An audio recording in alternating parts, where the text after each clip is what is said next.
irmãs, nós ouvimos em todo o capítulo 7 de São Lucas, depois de Jesus anunciar a instrução para os seus apóstolos, para os seus discípulos, para todo o povo, no Sermão da Montanha, ele confirma essa instrução através de milagres portentosos. Primeiro, curando um servo que estava à beira da morte, depois ressuscitando outro que tinha morrido. Ontem vimos como Nosso Senhor mostrou toda a misericórdia do seu ensino, mais uma vez colocando-se como o mestre e manifestando essa piedade por aquela mulher pecadora. E agora nós vemos Nosso Senhor indo por vários lugares para exercer o seu ministério de mestre. Jesus andava por cidades e povoados, ou seja, ele não ia apenas por cidades, por lugares grandes, mas ele também ia em povoados, isto é, em lugares pequenos, em que talvez as pessoas estivessem desconectadas da fé, nem fossem judeus praticantes, nem tivessem no coração acesa nenhuma verdade espiritual. Ele ia lá. Ele andava por cidades e povoados, pregando e anunciando a boa nova do reino de Deus. Ou seja, de um lado, ele pregava, ou seja, ele ensinava. Mas, por outro lado, ele também proclamava, ele anunciava. Ele fazia o anúncio de uma notícia. A notícia de que o reino de Deus tinha chegado. A notícia de que todos deveriam mudar a sua mentalidade e ajustar-se ao Evangelho. No fundo, ele pregava, ele ensinava, na esperança de que aquelas almas abrissem os seus olhos para entenderem quem ele era. Isso pela revelação do Espírito Santo. Ele estava pregando por todos os lados, como quem se mostra de uma maneira discreta, sutil, para que os homens pudessem entender que através dele, que eles se conectariam com o Pai. Os 12 iam com ele. Portanto, nós estamos falando de um grupo apostólico. Jesus com os 12 apóstolos.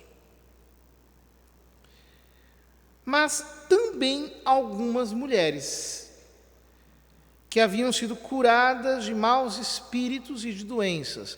Interessante que o evangelista explica que estas mulheres tinham sido curadas de maus espíritos, ou seja, o evangelista considera a possessão, a obsessão maligna como uma doença, no sentido de que o inimigo penetra pelas fendas da fragilidade humana e estabelece a sua base em pessoas que estão fragilizadas, mas também as curou de doenças reais. Então ele dá o nome de 3 mulheres. Maria Madalena, tem esse nome por causa da cidade vizinha de Magdala, da qual ela provinha, da qual tinham saído 7 demônios. São Gregório Magno, explicando esse versículo, ele diz que os 7 demônios, na verdade, eram os 7 pecados capitais, pelos quais ela tinha sido escrava do diabo. Joana, mulher de Cusa, alto funcionário de Herodes, ou seja, uma mulher casada, esposa de um nobre, Herodes. E por fim, Susana, da qual o evangelista não fala nada, mas na profecia de Daniel aparece uma mulher com o mesmo nome, a casta Susana, que tinha sido denunciada por ter cometido um pecado abominável com 2 homens, e depois Deus mesmo, graças à intervenção do profeta Daniel, provou a sua inocência. Alguns comentadores dizem que aqui estão significadas todas as 3 categorias de mulheres. Susana representa as virgens, Joana representa as casadas e Maria Madalena representa as viúvas. Porque uma tradição antiga diz que ela teria sido viúva e, depois da morte do marido, se teria entregue a outros homens. Nós não sabemos se isso efetivamente é assim, mas é uma tradição bastante interessante nesse contexto. Ou seja, essas mulheres, que representam todas as categorias de mulheres, ajudavam Jesus e os discípulos com os bens que possuíam. Então isso mostra que eram mulheres de estirpe, que podiam ajudar o grupo apostólico, dando a eles o suporte que eles necessitavam. De certo, o suporte nas coisas do dia a dia, de tal modo que elas eram uma espécie de comunidade que estava ao lado, sem se misturar propriamente com o grupo apostólico. Ora, em tudo isso nós vemos como Nosso Senhor estabeleceu uma base a partir da qual ele podia levar o Evangelho para todos os lugares. Inclusive com essa preocupação mais básica de ter, por assim dizer, um ministério que lhe desse suporte. Ou seja, Nosso Senhor não estava apenas pregando como um desvairado de um lado para o outro. Ele estava efetivamente,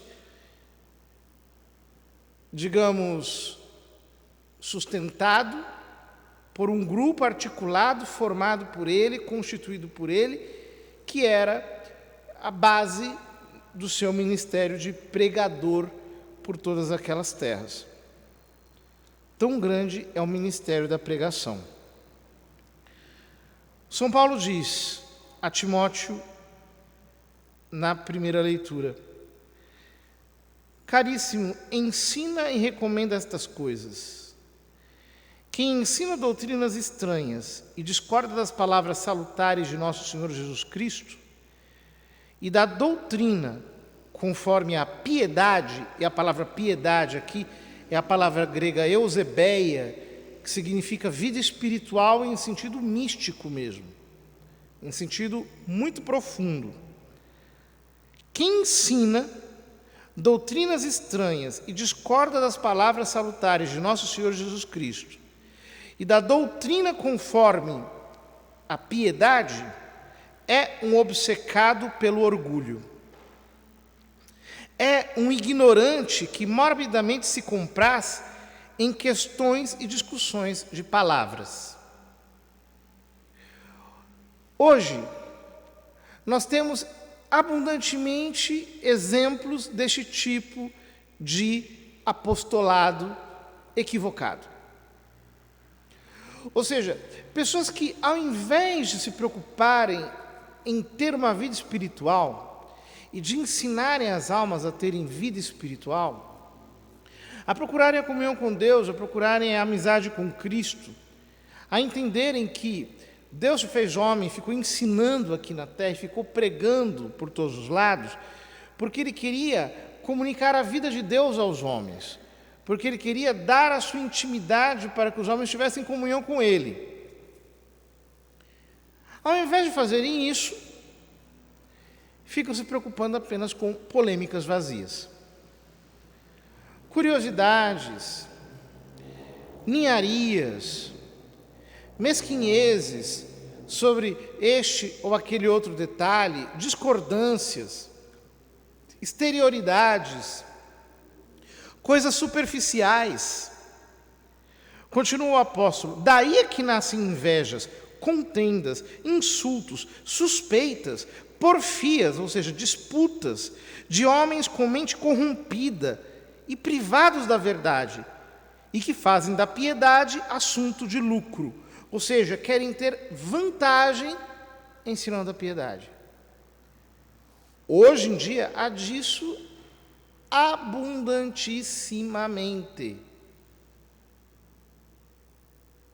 Pessoas que, ao invés de levarem o Evangelho com simplicidade por todos os lugares, de pregarem com amor, com devoção, com fé,